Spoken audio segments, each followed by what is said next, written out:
Alright, welcome everyone. This is the Ottoman after meta because we don't care about the meta. And I can tell you that this is a very simple and easy Ottoman style that you can do. This Ottoman style involves a 2TC play, and let me tell you what you need to do if your resources are not there, like just like for me. If your deer camp is on the front and not in the back, then you can put your second TC on the deer pack easily. If you are facing Feudal rush, feudal aggression. The easier point you need to take is the extensive fortification because it boosts the damage of the garrisoned units by 1 and you get bonus 2 damage against heavy type of units. So if you are facing against OTD or HRE Burger or OTD Burger Rush, then extensive fortifications melt down every type of heavy unit. If the enemy has heavy unit, you have the extensive fortification. What happens is the bow that the garrison unit has inside, let's say villagers, it doesn't matter what type of unit, let's say villagers. If there are villagers garrison inside or any other unit type, they will receive a crossbow. So the garrison villager will not shoot with the bow anymore inside the building that you are garrisoning inside. They will receive a crossbow. Yes, you heard it correctly. The garrison unit, like villager, spearman, archer, doesn't matter what you need. Their base, their type of damage from bow goes to crossbow.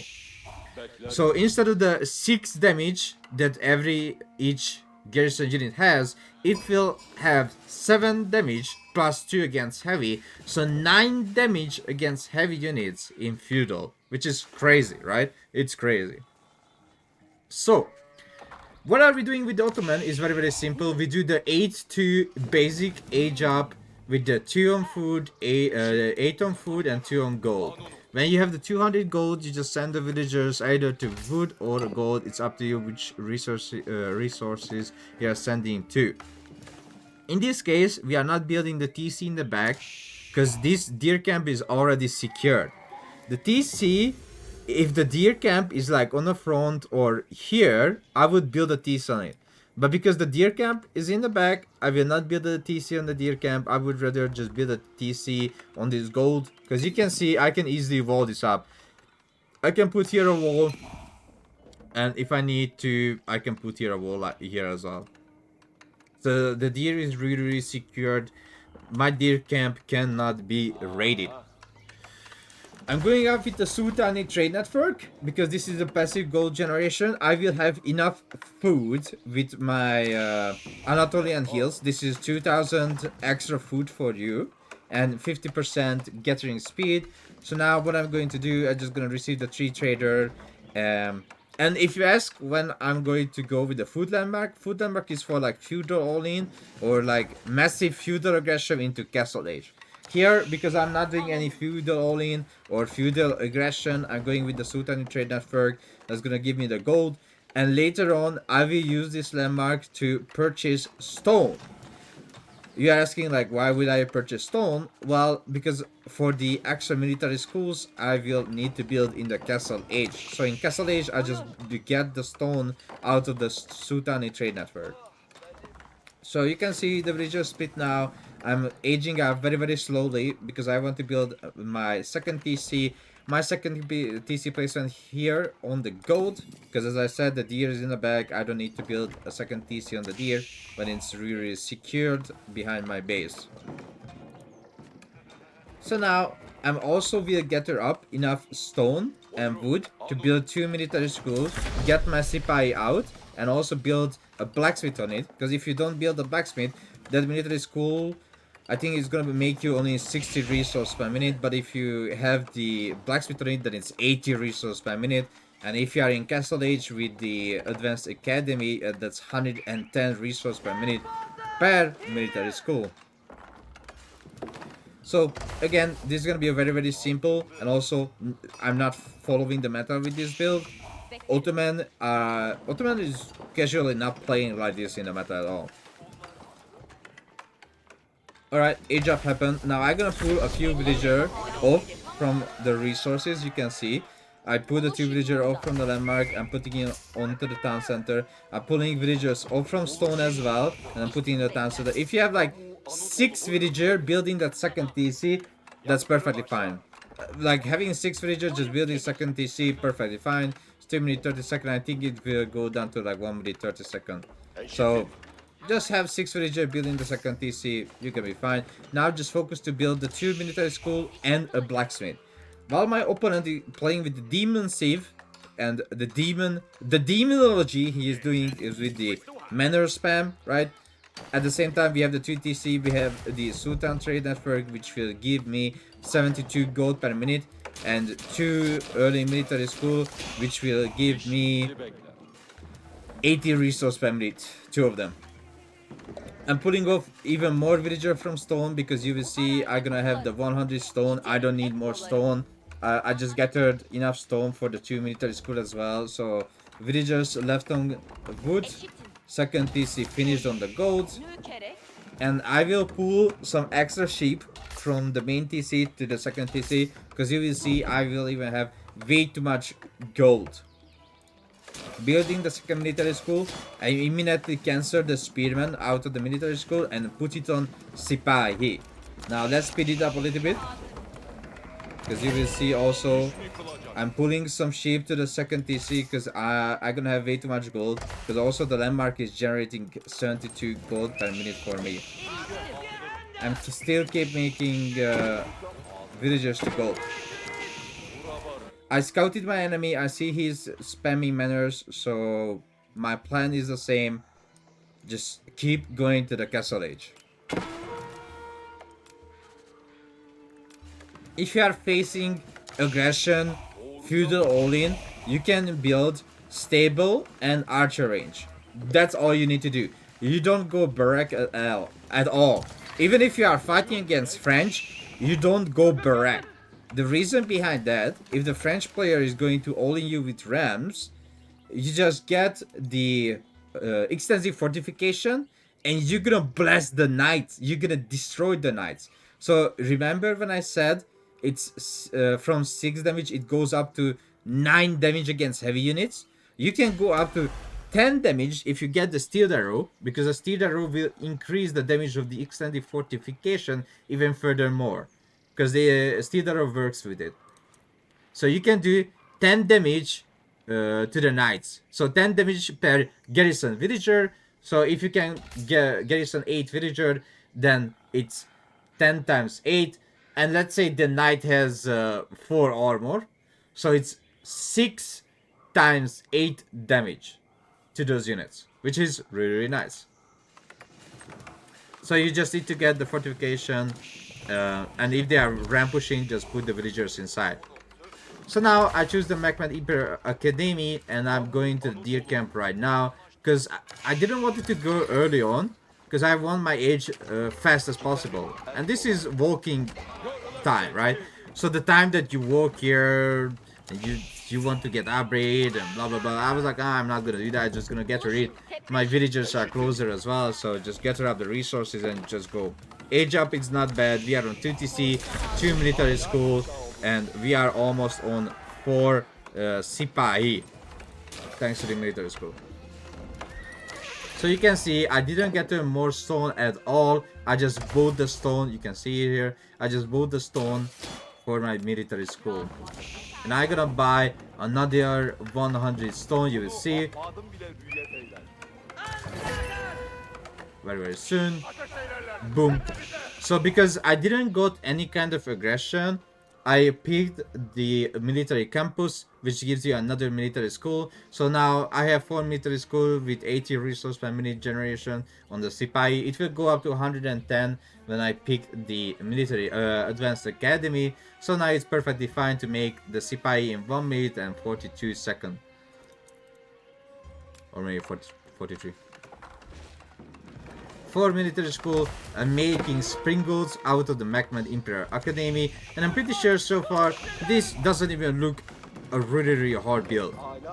So what the changes you need to do when you are facing against feudal aggression, again, you just need to build stable archer range and just counter just do some microing, and that's all you need to do. Make one meter out of the stable, and you just face the feudal aggression. You don't need to panic at all. Again, you just do the 2 military school, the 2 TC. You don't even put traders inside until you are past or post Imperial. You're like, let's say 25 minutes, and you can just put the traders inside the landmark. Early on, you don't need to do that at all. Just let the 72 resources per minute growing inside, or later on growing inside, but just let the 72 gold per minute. That's it. You don't need to touch it. You don't need to do anything.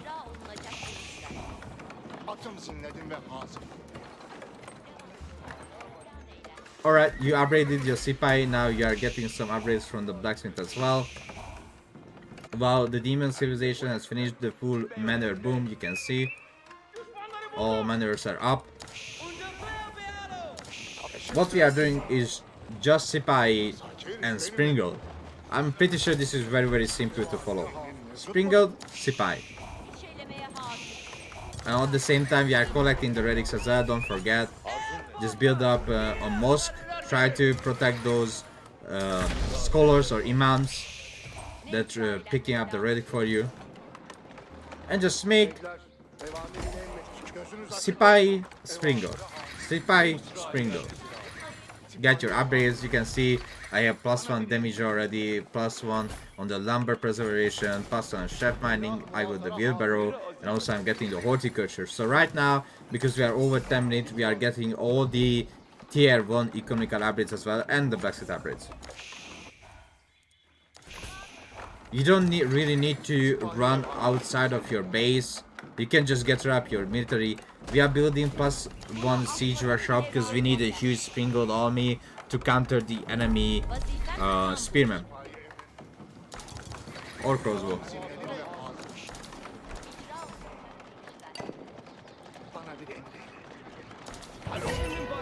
You can see the enemy is coming. I saw the enemy army is much bigger than mine, right? You can see this is a huge army. So what I'm doing is I'm pushing back my military back to my base, making the Sprungald out of siege workshop, making a Sipai from the stable, building another blacksmith because I don't have space around this blacksmith. And now you have to keep calm. Your second TC is being targeted. He's attacking it, but that's fine. Just bring your Sprungalds, bring all your army closer. Try to tell him to attack your Sipai. Bring your Sipai back, and when he's in range, just use a Sprungald. Did you see? His unit just disappeared. Literally disappeared. Okay, bring back the Sipai again. Your Sprungald always need to be very close to your Sipai. Look at that.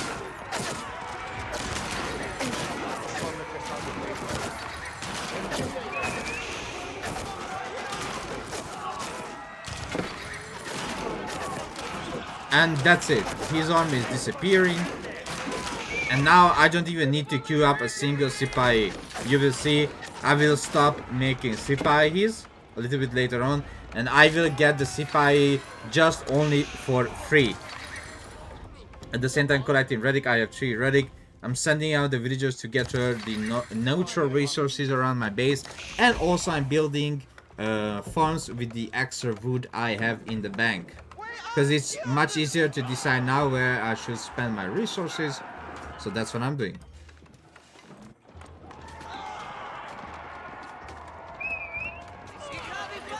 Now I'm pushing towards my opponent's side. I saw there is a white tower, so I will stop pushing. And I will bring some villagers. You will see I'm gonna grab some villagers to make some siege workshop here. All you have to do is to just stay at this place, right? Just stay at this place, and with your Sipai, just do some little raiding, check where is he getting resources, and that's all you have to do.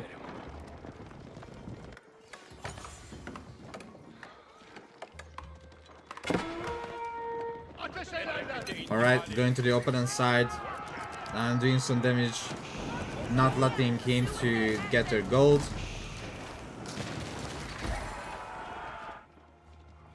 Villagers has arrived, building up the siege workshop because I need the trebuchet. And you will see I'm not making any more Sipai because I already won a 1 fight, so I don't need to make units anymore. And if you check my points, I already got the Advanced Academy, which boosts this like crazily. You will see I'm making a Sipa in 1 minute 26 seconds. So 1 minute 26 seconds for a unit that costs 160 resources. So that's around 110 resources per minute. So this is 4 times 110, so 440 resources per minute. Plus you have the Macman Imperial Academy, which I'm pretty sure it's like every minute you get a Sprungald, or maybe a little bit more than a minute, which is 250 resources. So let's say this landmark gives you 200 resources per minute. Altogether, this is like 600 and a good amount of resource. So you can easily fight the 9 manners. And now you're just making trebuchets out of the siege workshop. The reason why we build a blacksmith on it, so the trebuchet will be made in 23 seconds. Now, if you need to build more farms, feel free to build more farms. We're gonna pick one more vizier point. That vizier point will go actually into the Great Bombard. I would not really pick the Great Bombard if I was in a different situation. If I wasn't in this situation, I would not pick the Great Bombard, because this is just one Great Bombard. It's not worth it, because it's just like a little bit of adrenaline push to your weapon, to your enemy, but that's all. I would rather pick the trade bags. Now, because I didn't make Sipai for like 4 minutes, 3 minutes, let's say that, I had enough food in my bag, so now I can just drop down the Istanbul Observatory, which will boost these military schools up and to like maybe 200 resource per minute, something around that. So these military schools will actually make more resource per minute than compared to the 9 manners. So the 9 manners will actually fall behind, and the 5 military school plus the landmark will give you more resource per minute. He's trying to protect his base because I just destroyed the white tower, but because I'm building walls, so this is a really important, a really nice idea to give all of you. You can just build a wall in front of your siege to not let the enemy do like cavalry push or any kind of push. And because he tried to do some damage, those spearmen are on the other side, and the Springalds can do a really nice job against those pesky little infantry. Sipais are in. You can see we have a great number of Sipai. I'm getting my Imperial Sipai upgrade and the Rural Shutter triggers. Now I'm finishing off the landmark. One by one.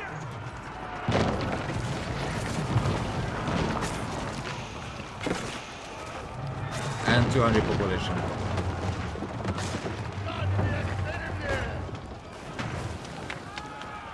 At the same time, as I said, you can build some farms. You can get her. I still have natural resources. You can still get her that as well. Just make sure you use all the resources around the map before you fully invest your wood into your farms. Because you don't have economical bonuses like other civilizations, it's better to gather up all the resources. And with this simple Ottoman build, you shall have victory. I hope you will enjoy.